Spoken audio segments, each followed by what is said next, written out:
Je voudrais ici saisir l'occasion d'abord pour dire que nous sommes peineux. Donc nous sommes dans la tristesse de constater que nous avons perdu ce matin notre bien-aimée sœur Choisie Bianchou, la femme de notre frère José Bianchou, qui a été emportée par coronavirus. Nous présentons ainsi toutes nos condoléances d'abord à sa famille biologique et en même temps à tous les enfants de Dieu. Mais nous comprenons que, comme l'Écriture l'atteste, aucun malheur ne peut atteindre une ville si le Seigneur n'en est pas l'auteur.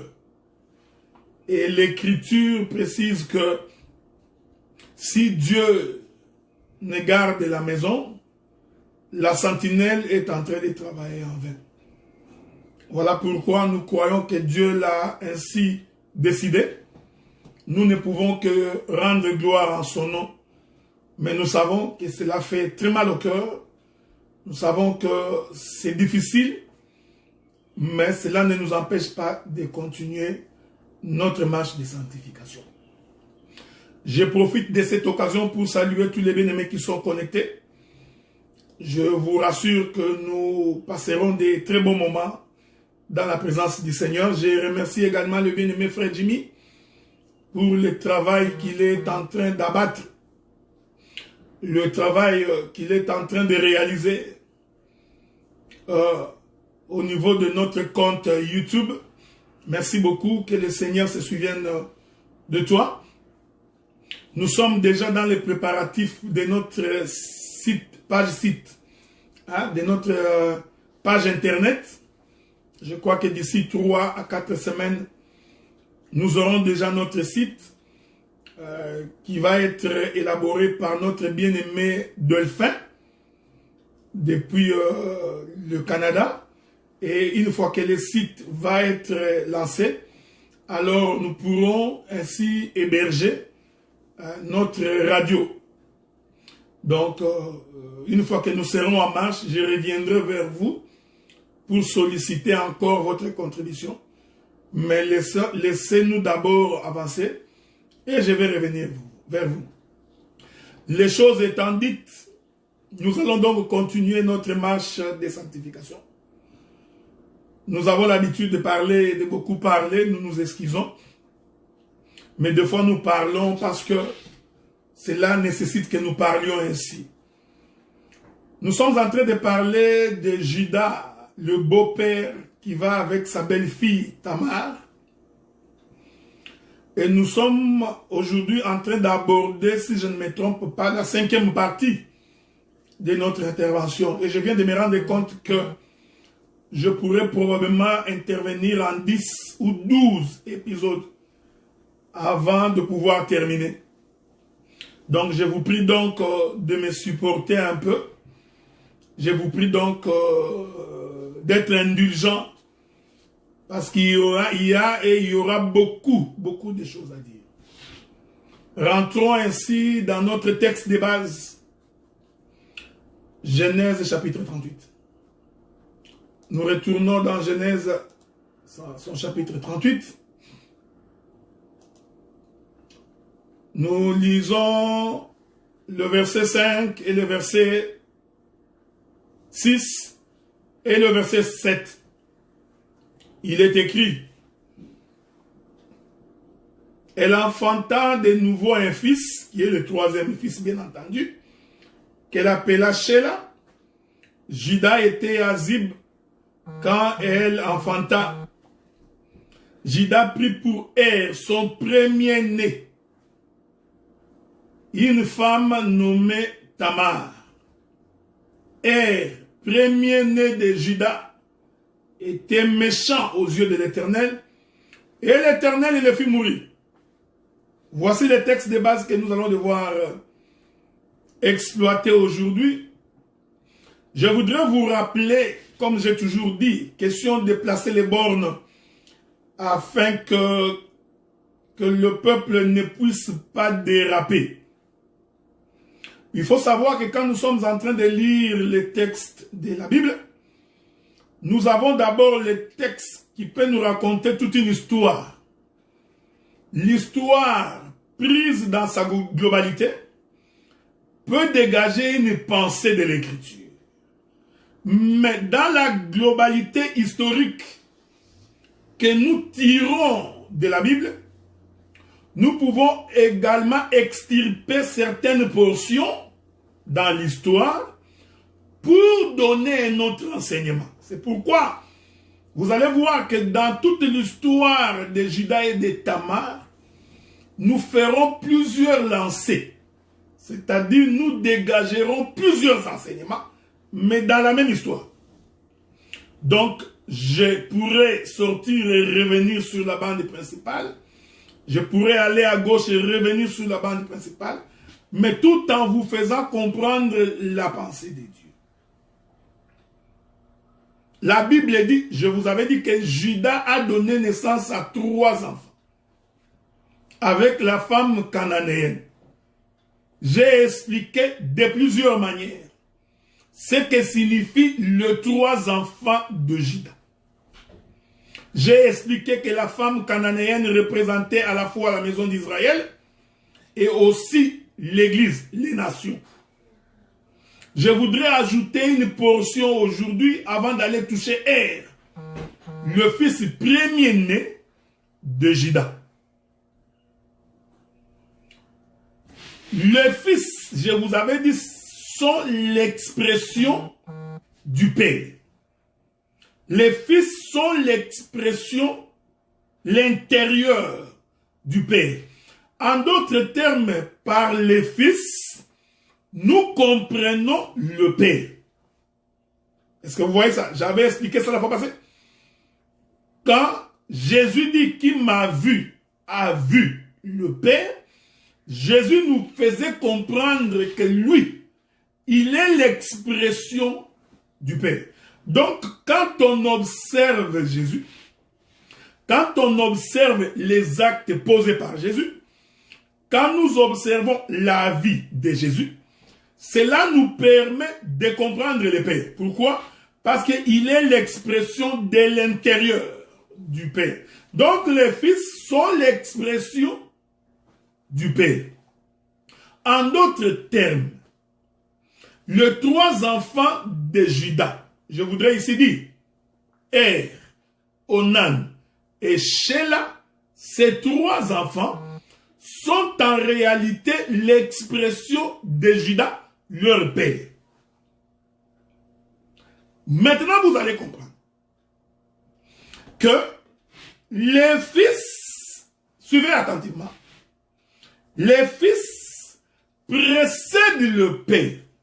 Je vais aller doucement parce que si vous ne comprenez pas, vous aurez des difficultés. C'est-à-dire que quand nous voyons les fils, c'est-à-dire que nous n'avons pas encore vu le Père. Mais le Fils nous explique. Le Fils nous renseigne. Le Fils nous donne une idée de ce que c'est le Père. Est-ce que vous voyez ça? Cela suppose que le Fils, il est l'ombre du Père. Ah, écoutez, donc quand on dit que le Fils est l'expression du Père, cela veut dire que le Fils est l'image du Père. Le Fils est l'ombre du Papa. Or, quand nous regardons l'ombre, c'est un renseignement qui porte sur le Père. Avez-vous remarqué cela? C'est très important. Donc, chaque fois que nous allons analyser Er, et que nous analyserons Onan, et que nous analyserons Shelah, en réalité, nous comprendrons Juda. Pourquoi? Parce que les 3 sont l'expression de Juda. En d'autres termes, les 3 sont l'ombre de Juda. Est-ce que vous voyez ça? Donc, Juda est la réalité. Les 3 fils de Juda sont l'ombre de la réalité qui est Juda. Avez-vous remarqué ça? Donc, c'est pourquoi quand Dieu crée Adam, il lui dit ceci, je rentre là-bas, pour que nous puissions bien nous faire saisir dans la création d'Adam. la Bible dit ceci. Je suis dans Genèse chapitre 1er, le verset 26 et le verset 27. Il est écrit. Dieu créa l'homme à son image. Il le créa à l'image de Dieu. Il créa l'homme et la femme. Je peux remonter au verset 26. Il est écrit. Puis Dieu dit, faisons l'homme à notre image. Donc l'homme a été créé à l'image de Dieu. Quand la Bible dit Dieu dit faisons, Dieu n'était pas au pluriel. Donc Dieu n'était pas avec les anges, tu vois, Dieu avec les fils, Dieu avec les Saint-Esprit. Non, c'était Dieu seul dans ses attributs. J'ai déjà expliqué ces choses. C'était Dieu en tant que sauveur qui parlait. Dieu en tant que libérateur qui parlait. Dieu en tant que rédempteur qui parlait. Dieu en tant que fils qui parlait. Dieu en tant que le guérisseur. Donc c'était Dieu dans ses différents attributs qui parlait. Dieu en tant que Père qui parlait. C'est pourquoi il utilise les nous, majesté. Donc c'est Dieu plusieurs. Voyez-vous frère? Donc c'est la tunique de Joseph, mais plusieurs couleurs. C'est pourquoi je vous ai toujours dit que quand tu pries le Seigneur, Dieu répond à ta question, ou à ton désir, ou à ton besoin, en fonction de sa tunique, de son costume. Donc si tu es malade et que tu invoques Dieu, Dieu ne se présentera pas devant toi comme le Père. Non, il se présentera devant toi comme le guérisseur. Mais c'est le même Dieu. Voyez-vous, quand tu es dans un besoin quelconque et qu'il te manque de choses et que tu appelles Dieu pour qu'il vienne à ton secours, Dieu ne vient pas en tant que fils. Il y vient comme étant Jéhovah Jireh, c'est-à-dire l'Éternel Dieu qui pourvoit. Quand tu étais pécheur et que tu as crié à l'Éternel, Dieu ne s'est pas présenté en tant que Dieu. Il se présente comme étant le rédempteur. Donc, voyez-vous frère, c'est le même Dieu dans plusieurs coutumes, dans plusieurs tuniques, plusieurs costumes. C'est pourquoi nous ne croyons pas à la Trinité. Donc, la pensée trinitaire est une pensée qui n'est pas conforme à la parole de Dieu. Mais nous savons que le même Dieu s'est manifesté comme étant le Père, le même Dieu s'est manifesté comme étant le Fils, le même Dieu se manifeste également comme étant le Saint-Esprit. Le même Dieu, il est créateur, il est lumière, il est tout. Est-ce que vous voyez ça, frère? Donc, il ne faut pas penser qu'il y a, comme on nous avait enseigné, 3 personnes en Dieu. Non, non. Dieu a dit à Israël, ô Israël, tu n'auras pas d'autre Dieu devant ta face. Un seul Dieu, et tu n'adoreras aucun autre Dieu. Tu ne te prosterneras pas non plus devant un autre Dieu. Pourquoi? Parce que je suis un Dieu jaloux. Maintenant, Paul vient nous dire, dans le livre de Philippiens chapitre 2, Paul dit, Dieu lui a donné le nom qui est au-dessus de tout le nom, afin que tout genou fléchisse devant Jésus. Ça devient contradictoire, parce que Dieu a dit, tous les genoux fléchiront devant lui, l'Éternel Dieu. Mais Paul vient nous dire que tout genou doit fléchir devant Jésus. Donc quand tu lis, tu as l'impression que Jésus est en opposition avec Dieu. Non, parce que Paul avait compris que le Dieu de l'ancienne alliance, c'est lui Jésus. Voyez-vous. Sinon, la Bible se contredirait. Donc c'est le nom qui est au-dessus de tout nom. Le nom du Seigneur Jésus-Christ. Voilà. Maintenant, l'Écriture dit, Dieu créa l'homme à son image. Il les créa à l'image de Dieu. Il créa l'homme et la femme. Vous voyez? Donc l'homme a été créé à l'image de Dieu. C'est-à-dire, quand on voyait l'homme, on comprenait Dieu. Donc l'homme est l'expression de Dieu. Est-ce que vous comprenez ça? Donc Adam était l'expression de Dieu. En d'autres termes, Adam était fils de Dieu. C'est ce que la Bible dit. Adam, fils. Or, le fils est la sémence du Père. Donc, Adam, en tant que fils de Dieu, il est donc la sémence de Dieu. Donc, par Adam, nous pouvons comprendre Dieu. Donc, la seule personne qui nous permet de comprendre Dieu, c'est les fils de Dieu. Donc, le Fils est l'expression du Père. C'est pourquoi je rentre dans Genèse chapitre 38. Donc, les 3 fils de Juda sont en réalité l'expression de Juda. En d'autres termes, les 3 fils de Juda parlent de Juda. Donc, quand on va expliquer nous expliquerons Juda. Donc, Juda voulait nous communiquer un message. J'aime ça. Je vais prendre ça de façon purement pédagogique. Juda voulait nous communiquer un message. Juda voulait nous parler. Maintenant, pour nous parler, il prend il lance Maintenant, dans dans le mouvement de ici c'est le premier fils de Juda, nous pouvons comprendre ce que Juda voulait nous dire. Dans Onan, nous comprendrons quel est le message de Juda. Dans Sheila, nous comprendrons aussi quel est le message de Juda. Donc, vous comprenez que les 3 fils de Juda sont en réalité tout un enseignement. Avez-vous remarqué ça? Donc, les 3 fils de Juda sont l'enseignement du Père.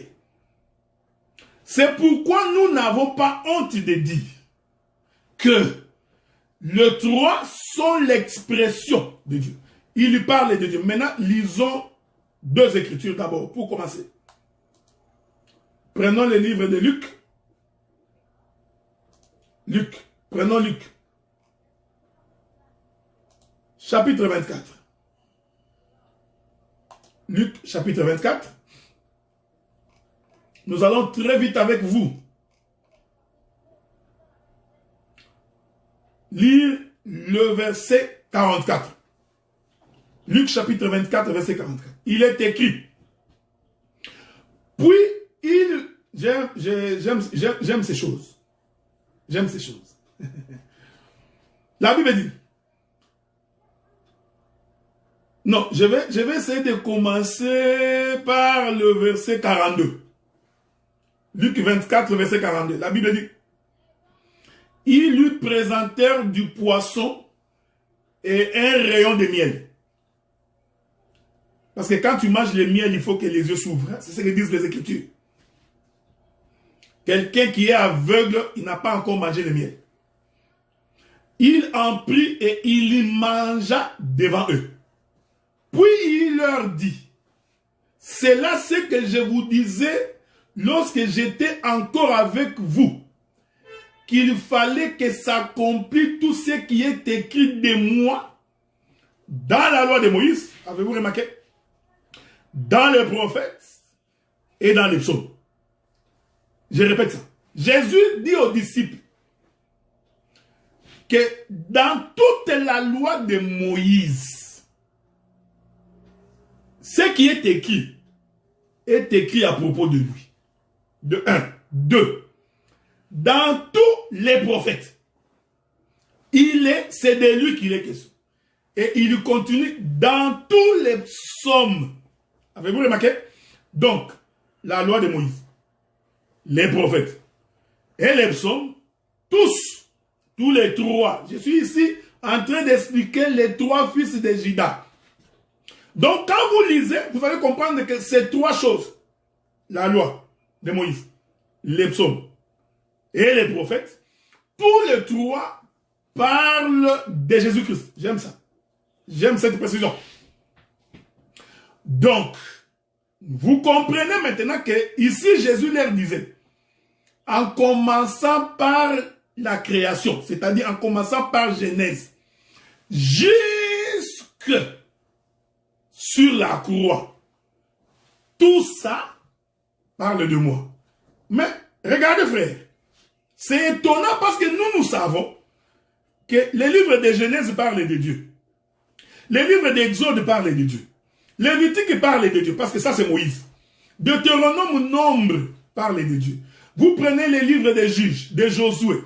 En fait, tous les livres de la Bible, en réalité, parlent de Dieu.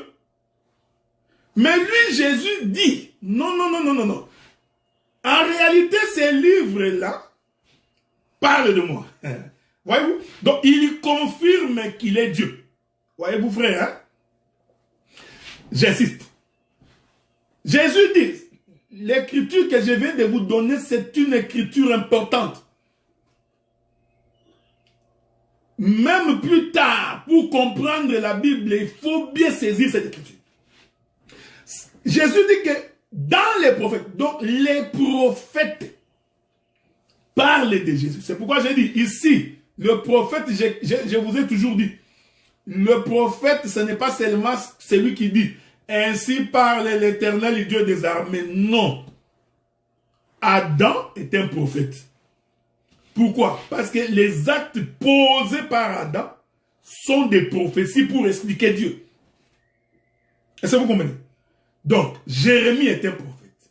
David est un prophète. Samson est un prophète. Donc, tous ces gens-là parlent de Jésus. C'est pourquoi je vous avais mis en garde pour dire, quelqu'un ne peut pas prendre une écriture de la Bible et en faire une interprétation particulière. Pourquoi?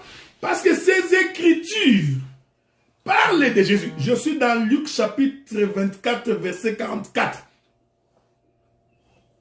Donc, si un homme s'approprie l'écriture, donc on est en face d'un voleur, on est en face d'un brigand, on est en face d'un bandit. Est-ce que vous comprenez, frère?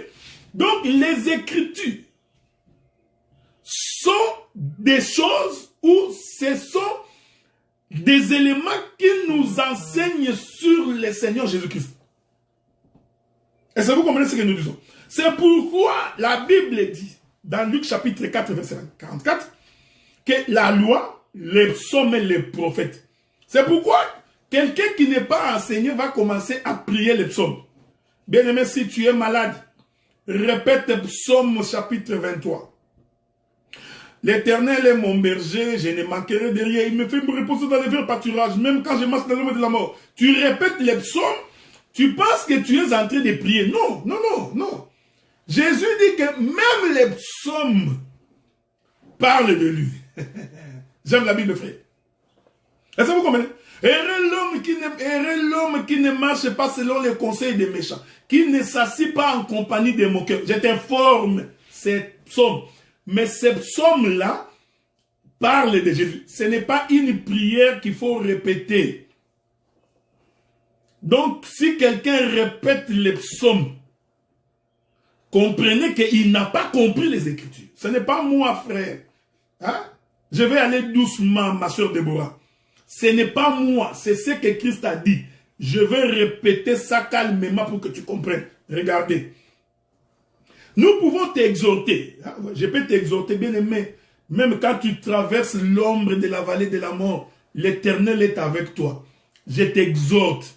Mais en réalité, cette écriture-là nous expliquait d'abord le passage de Jésus qui entrera dans les séjours des morts et qui va ressortir.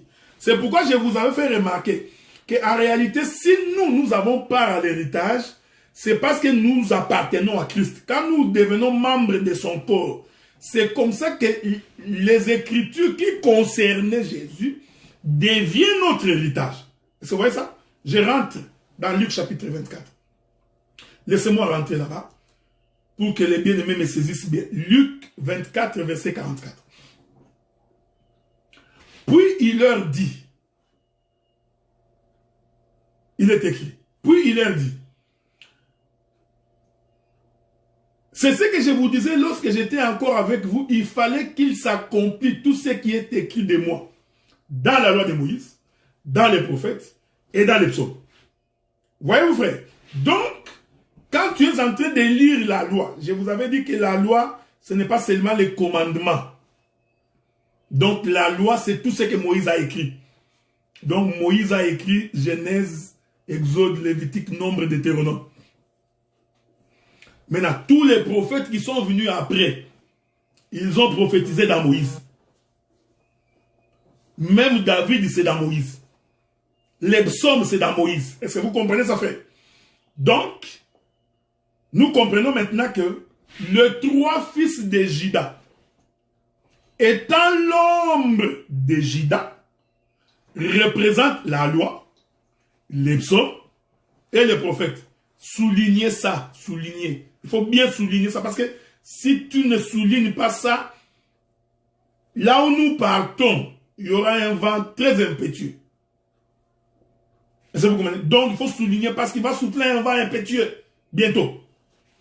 Donc, les 3 enfants de Juda, puisque les 3 parlent de leur père, c'est comme ça que j'ai pris le livre de Luc pour dire que la loi, les psaumes et les prophètes, tous les 3 nous renseignent sur la personne de Jésus. C'est-à-dire, le 3 nous renseigne sur le Père. Ici, vous comprenez, hein? Vous comprenez. Donc, Jésus prend la position du Père. Donc, la loi, les psaumes et les prophètes sont des fils. Or, les fils vont précéder le Père. J'aime ça. Donc, les fils, parce que l'ombre précède la réalité. Hein? L'ombre vient toujours sur la terre avant la réalité. Comme je suis ici. Si je suis en train de marcher et que le soleil frappe mon corps, l'ombre de ma personne va me précéder. Tu verras l'ombre de ma personne sur la terre. Donc si tu regardes mon ombre, tu peux comprendre que Adélard va bientôt apparaître. Voyez-vous, c'est comme ça qu'on faisait quand on était petit. Hein? Donc quand tu étais au coin, ça je donne un exemple, quand tu étais au coin, et que tu attendais une petite fille qui allait venir, hein? Une fille que tu aimes beaucoup. Maintenant, tu attendais, dès que tu voyais au coin de l'avenue, tu vois son ombre déjà. Là, toi, tu arranges la chemise, tu sais déjà qu'elle va apparaître. Donc, l'ombre précède toujours la réalité. C'est pourquoi les prophètes, les psaumes et la loi ont été annoncés avant que Dieu lui-même vienne. Il y a une écriture, hein, je ne sais pas qui va m'aider aujourd'hui. J'espère que je trouverai quelqu'un qui va remplacer Roland. Il y a une écriture où la Bible dit l'Éternel Dieu est derrière sa parole pour l'accomplir. Hein? C'est cette écriture-là que je cherche. Si je peux la trouver, ça va me faire du bien. Hein? Je vous avais dit que je n'ai pas l'habitude de bloquer les versets. Mais, en tout cas, laissez-moi chercher si je peux la trouver. Je ne sais pas si je la trouverai. Je ne sais pas si... Elle est où cette écriture-là? Donc, en tout cas, si quelqu'un me trouve cette écriture-là, qui me l'envoie, donc, c'est ici que je suis en train de chercher qui sont les grands lecteurs de la Bible. Il y a une écriture qui dit, tout ce que Dieu dit, il accomplit. L'Éternel Dieu est derrière sa parole pour l'accomplir. En d'autres termes, la parole précède Dieu. Voyez-vous? La parole précède Dieu et Dieu vient après. Donc, en d'autres termes, sa parole ici prend la position de l'ombre. Dieu lui-même est la réalité. Donc, chaque fois que nous voyons la parole de Dieu annoncée, il faut te dire que cette parole va s'accomplir. Pourquoi? Parce que Dieu, comme étant la réalité de cette parole, finira par apparaître. Bien-aimé Gigiston, que Dieu soit loué. Jérémie chapitre 1er, verset 12. Jérémie chapitre 1er, verset 12. On va lire ça. Jérémie chapitre 1er, le verset 12. Il est écrit. Voilà. La Bible dit ceci.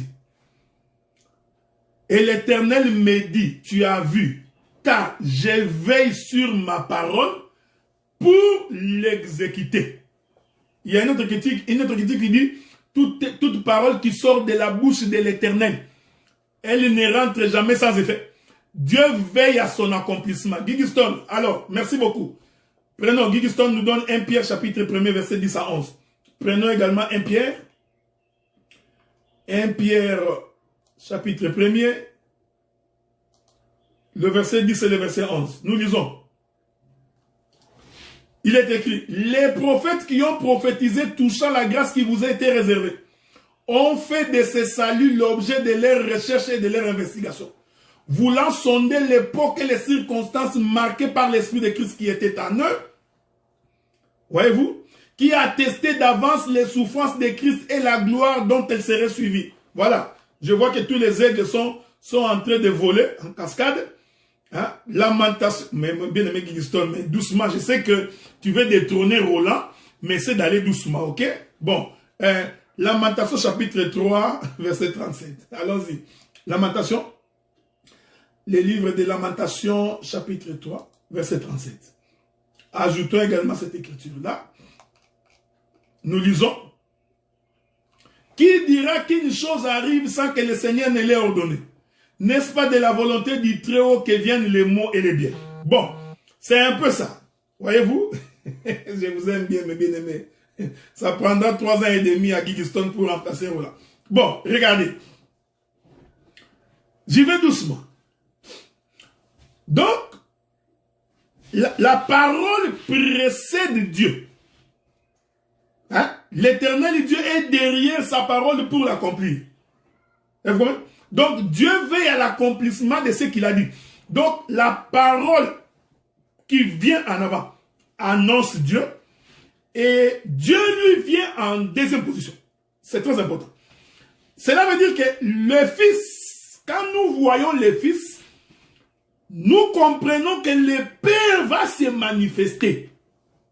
Donc, les fils sont des signes annonciateurs du Père. En d'autres termes, la loi, les prophètes et les psaumes sont des signes qui annoncent la venue de Jésus. Voyez-vous, ici, Jésus, donc, c'est le Père qui doit venir. Mais avant de venir, Dieu envoie d'abord les prophètes, les fils, les psaumes et la loi. Donc, la loi, les psaumes et les prophètes sont en réalité l'intérieur du Père. C'est-à-dire que Dieu a ouvert son ventre, il a d'abord envoyé. Pour que celui qui lira les prophètes, qui lira les psaumes, qui lira la loi, qu'il soit capable de comprendre les Pères. Donc, les 3 fils de Juda, j'insiste frère, sont l'expression qui annonce la venue de lui-même Juda. Souvenez-vous que Juda est le 4e fils de Jacob. C'est très important, frère. C'est pourquoi dans cette scène ici, nous avons 4 personnages. Nous avons Er, Onan, Shelah et lui-même Juda. C'est pourquoi vous remarquerez que l'Écriture nous dit ceci. Un jour, Dieu a dû rejeter Saoul. Parce que vous savez, frère, quand Dieu rejette un homme, tout ce que cet homme fait n'est qu'abomination et scandale. Dieu avait déjà rejeté Saoul. Mais Saoul était quand même resté sur le trône. Mais pourtant, Dieu l'avait déjà rejeté. Et je vous informe que Dieu avait rejeté Saoul à cause de sa cupidité. Ici, je n'entre pas dans les détails de comment Saoul a été choisi. Hein? Comment Saoul a été choisi. Saoul, c'est un roi qui a été choisi par le peuple. La Bible dit que les enfants d'Israël ont regardé à gauche et à droite. Ils ont remarqué que tous les pays avoisinants avaient des présidents, avaient des rois, des empereurs. Alors ils sont allés voir Samuel. Ils ont dit, nous voulons avoir un roi qui régnerait sur nous, comme nous voyons chez les autres. C'est pourquoi j'ai toujours donné un conseil aux enfants de Dieu. Il ne faut jamais regarder chez les voisins.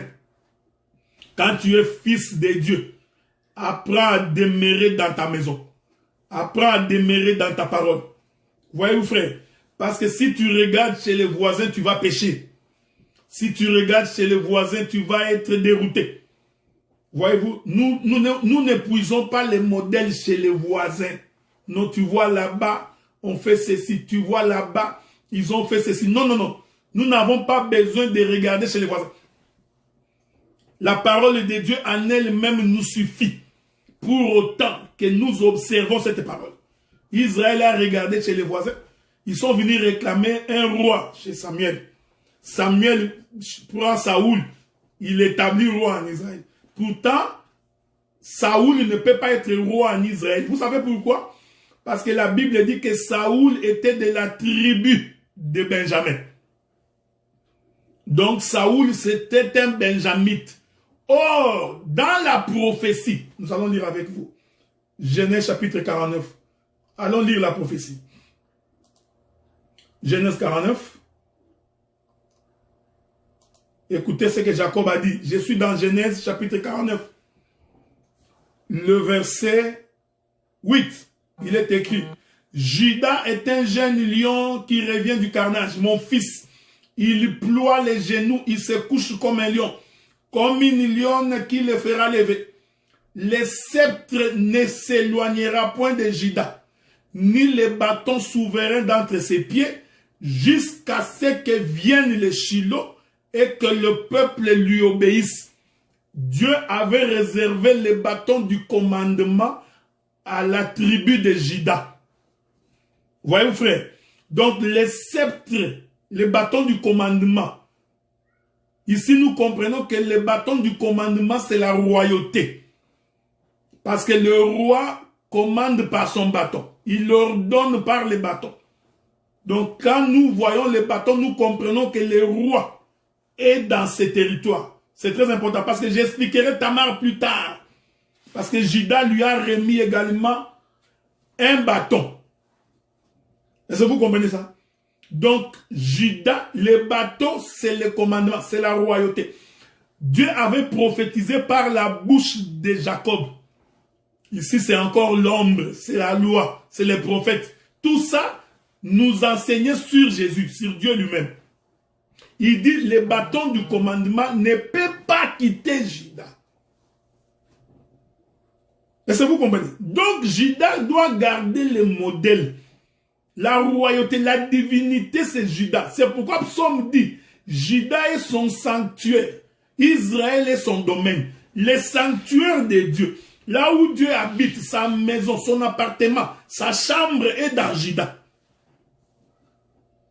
Donc, c'est pourquoi tous les rois en Israël devaient sortir de la tribu de Judas. Parce que c'était une préfiguration de la venue de Jésus. C'est pourquoi quand Jésus est arrivé, on l'a appelé fils de David. Pour dire que Jésus aussi descendait de la tribu de Juda. Mais vous allez remarquer que Saoul est de la tribu de Benjamin. Aujourd'hui, il y a beaucoup de benjamites dans les assemblées. Des hommes que Dieu n'a pas choisis. L'homme, il s'autoproclame.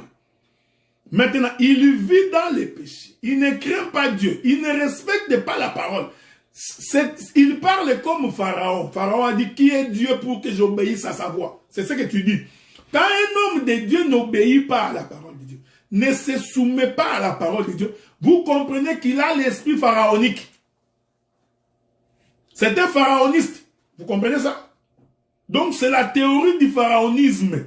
Parce que Pharaon a dit qui est Dieu pour que j'obéisse à sa voix. Donc tout prédicateur qui n'obéit pas à la voix de Dieu, nous comprenons que c'est un pharaoniste. C'est pourquoi quand tu es serviteur de Dieu, tu fais quelque chose qu'on te dit que ce n'est pas conforme à la parole, please, soumets-toi à la parole. Ça ne va pas t'enlever la qualité d'un serviteur. Non. Tu ne cesseras pas d'être pasteur. Non. Tu ne cesseras pas d'être docteur. C'est pourquoi aujourd'hui tu vois quelqu'un, il dit quelque chose qui n'est pas vrai. On lui fait remarquer que ce n'est pas vrai. Il s'accroche.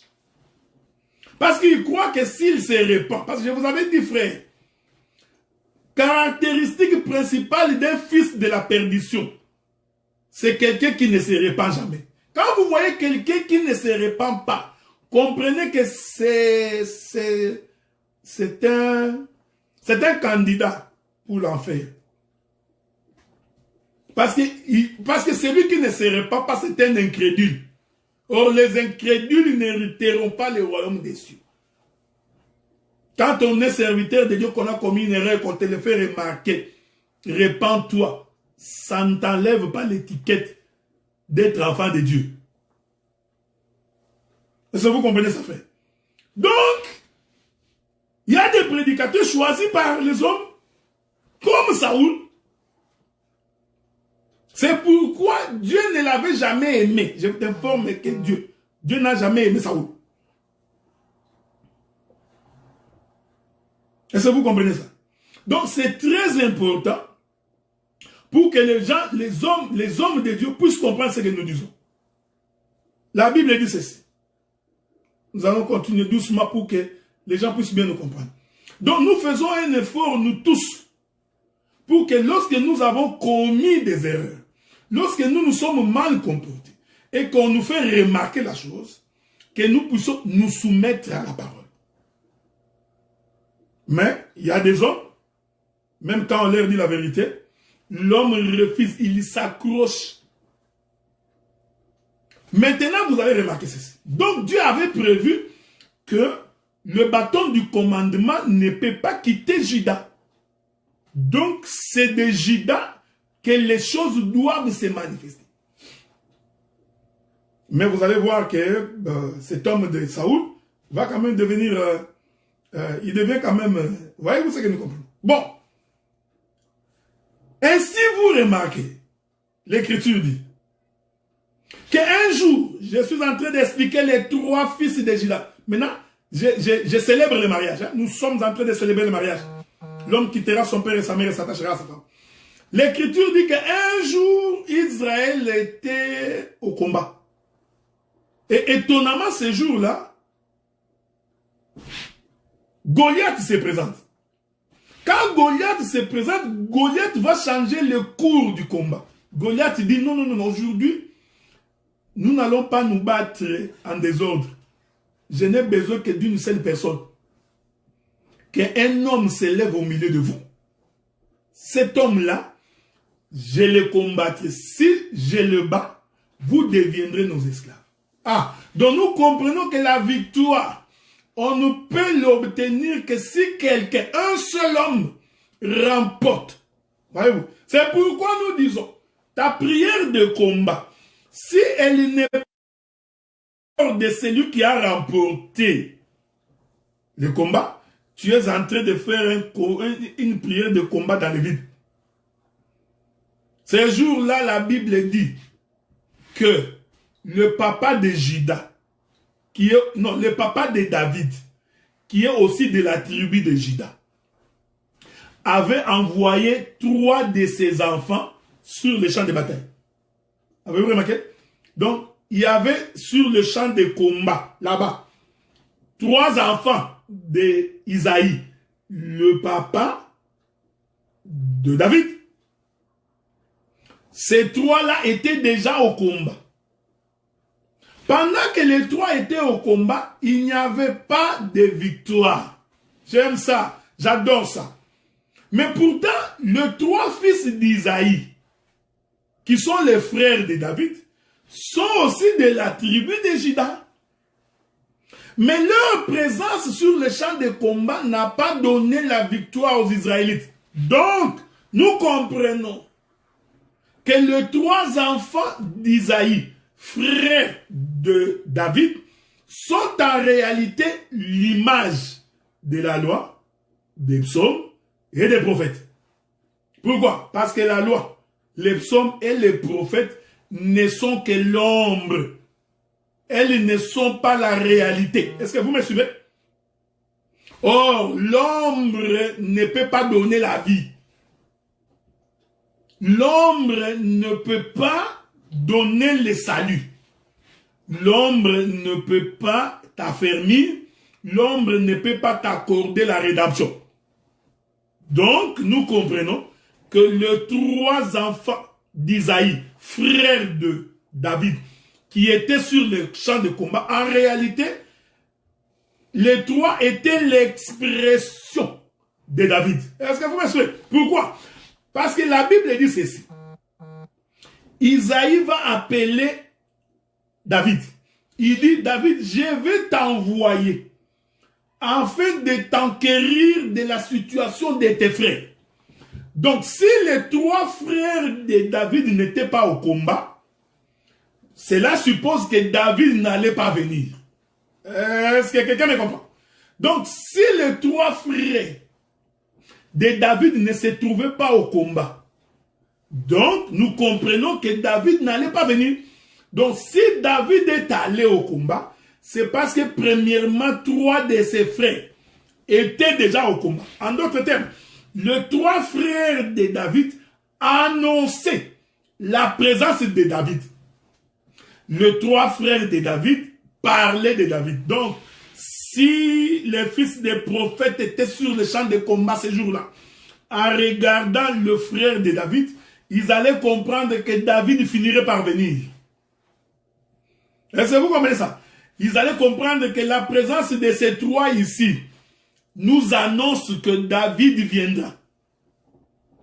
En d'autres termes, les 3 frères de David sont donc la loi, les psaumes et les prophètes. Laissez-moi maintenant balancer la nuée. C'est-à-dire que les 3 fils de David, les 3 frères de David, sont en réalité les fils de David. J'aime ça. J'aime ça. Donc, les 3 fils frères de David, hein, les 3 frères de David qui étaient au combat, en réalité, ils sont les fils de David. Par rapport au livre de Genèse chapitre 38, où nous allons voir les 3 fils de Juda qui descendent, qui naissent, qui se manifestent sur la terre. Ces 3 fils, en réalité, nous parlaient de Juda lui-même. Est-ce que vous voyez ça? C'est pourquoi tu vas comprendre que les 3 enfants d'Isaïe, c'est-à-dire les 3 frères de Juda, qui étaient au combat avant David, ces 3 frères représentaient en réalité la loi, les psaumes et les prophètes. En d'autres termes, les 3 frères représentaient l'ombre. Oh, je vous ai dit, l'ombre précède toujours la réalité. L'ombre nous enseigne sur la réalité. Est-ce que vous voyez ça, frère? J'aime ça. Qu'est-ce que je cherche? Il y a une écriture qui me vient à l'esprit. Laissez-moi vous trouver ça. S'il vous plaît, hein, avec votre permission, souffrez. Souffrez quelques secondes si je peux trouver une écriture dans les livres des Colossiens. Je ne sais pas si je trouverai cette écriture-là. Attendez. Sinon, je pourrais revenir. Il y a une écriture qui dit que dans le livre des Colossiens où il est écrit, c'est en Christ qu'il disparaît. C'est ce que je cherche là, ok?